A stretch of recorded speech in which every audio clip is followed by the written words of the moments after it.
Issue 188.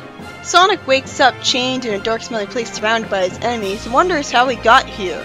I'm wondering that too, Sonic, because it didn't make it clear through the panels that he was kidnapped last issue. Then after some pointless recap, Sally makes it into Freedom HQ through a secret entrance that we never knew about before because the writers wrote themselves into a corner, and Finn complains that she made him miss, when he didn't seem to care too much about that when he missed Mina. Sally, who's so out of shape that she's out of breath despite only running for a grand total of 10 seconds, explains the situation to Amy, who says that she's the only one here for her. I think the only time Amy was useful so far on screen was when she fought that army of robots heading for Robotropolis. I hope she'll be useful here at least.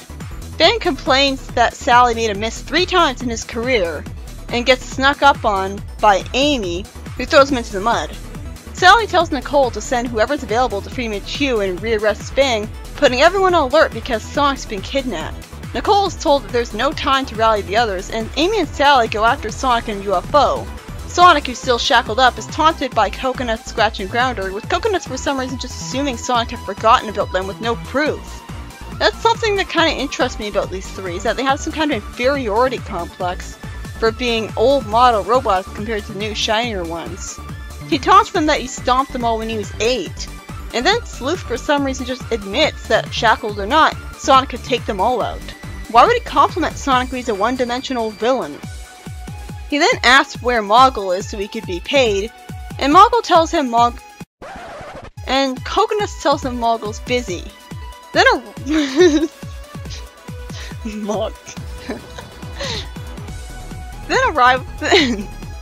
Then a rivalry is shown between Drago and Sleuth, with the two having actual character interactions of some kind for once, as Sleuth just tells Drago to shut up so that he can make the same speech, explaining that Moggle only has so much time to pick up Sonic. Then Sleuth says for some reason that Coconuts can take Drago, even though Drago's way bigger and muscular than him. What is it with Sleuth all of a sudden vastly overestimating weaker opponents? Sally, in Casino Night, talks as if she's never been in there before, when I remember her being here pretty clearly in the James Bond parody, and she explains that she came here because she heard Sleuth mention the place. Jeffrey then tells her Elliot's assigned him to track down Moggle and get an idea of his next move. Jeffrey explains that Hershey's not here because Gunn's intelligence got wind of things and pushed for Rouge working with him, and then he says that he lost contact with Rouge recently. Suddenly, Rouge shows up. That fast. So an interesting plot thread of conflict was brought up just to be dropped and never followed up on in the span of one panel. Rouge explains that she knows where to go to help Sally, and then we see Bean asking Sonic a whole bunch of questions, including why he's so fast, which is a good one since we never got a proper answer, and he lampshades the fact that a hedgehog and a squirrel should probably have mutant hedge squirrel babies instead of just one kid of each race. Then Jeffrey and his friends show up. Sonic breaks free of the shackles somehow and immediately punches Bean for annoying him, and spin dashes at Bark's chest, not cutting him with his sharp spine somehow, while lampshading that he should have had the good sense to stick to Sally's steel. Scratch says that he misses the days when he only had to worry about Sonic. Yeesh, too bad there's some fans that agree with him. And Grounder says he misses the days where Amy was all quiet and non-threatening, instead of violent and camera-happy.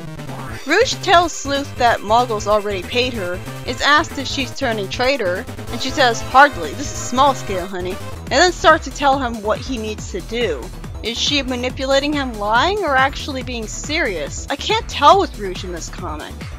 Sonic thanks the girls for the unlikely rescue, and after Jeffrey hesitates about picking a fight with Moggle because they're on his turf, and not because, you know, he's an ultra-powerful mage, Sonic spin dashes some swap bots saying they were outdated a long time ago. That's weird, since we saw some swap bots threaten Blaze not too long ago. I mean, why does he just assume that? They're not badniks. Moggle complains that he told people his business was concluded, he plays innocent with Sally, and Sleuth tells Moggle that the Destructives have been using his generous gift of the bar and grill as a front for their mercenary actions. Mercenary meaning greedy, apparently. Sleuth then smirks, implying that he was lying, and Moggle tells the swap bots to get him out of the bar. Naturally, Sonic doesn't fall for this, and I hope it's also because it makes no sense that Sleuth would just admit that out of nowhere.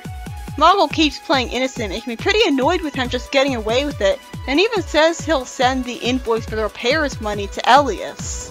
Sally pragmatically doesn't let her friends start a fight with Muggle since he'd obviously win, I guess.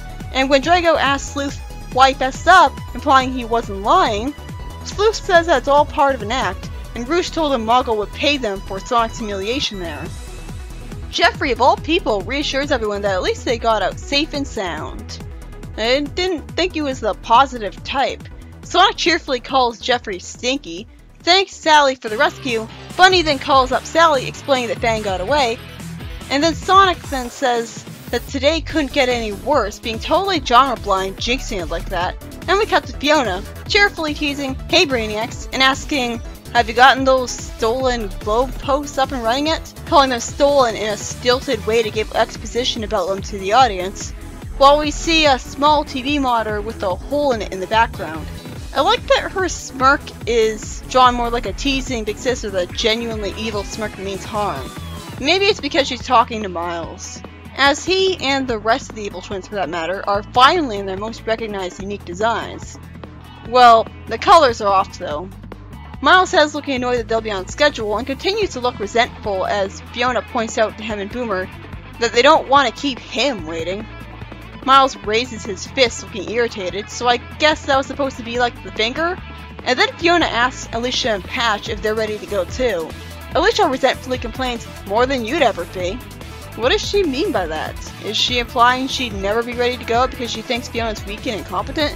Is it a whole she's an outcast because she wasn't always part of the gang thing? Sadly, it's never outright explained.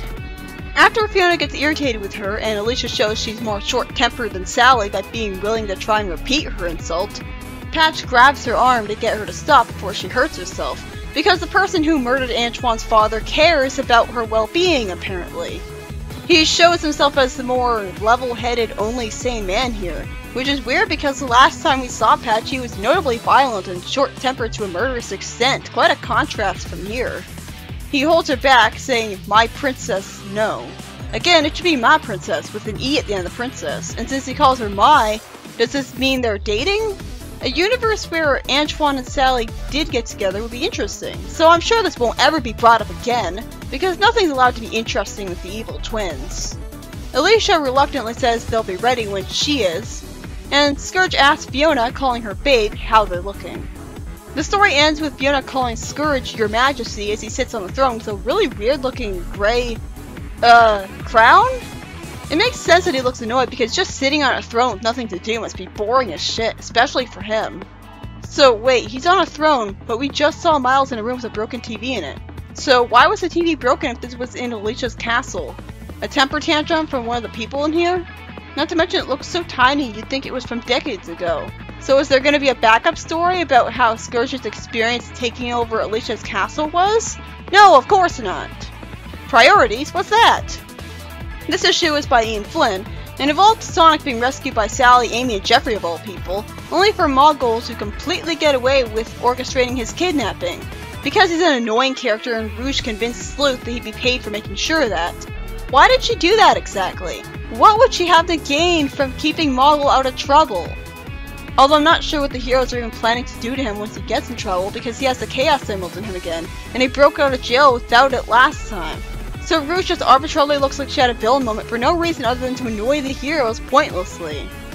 At the very least, the story ends with it being revealed that Scourge took over Alicia's castle, with Miles and Boomer working together to get some globe posts up and running that were stolen from Kintobor, I assume. By the way, why couldn't Scourge just use his warp ring? Why would he need globe posts to warp his friends to Mobius in the first place? It's not like the warp ring can only take one person, because one of them was enough for him and Fiona.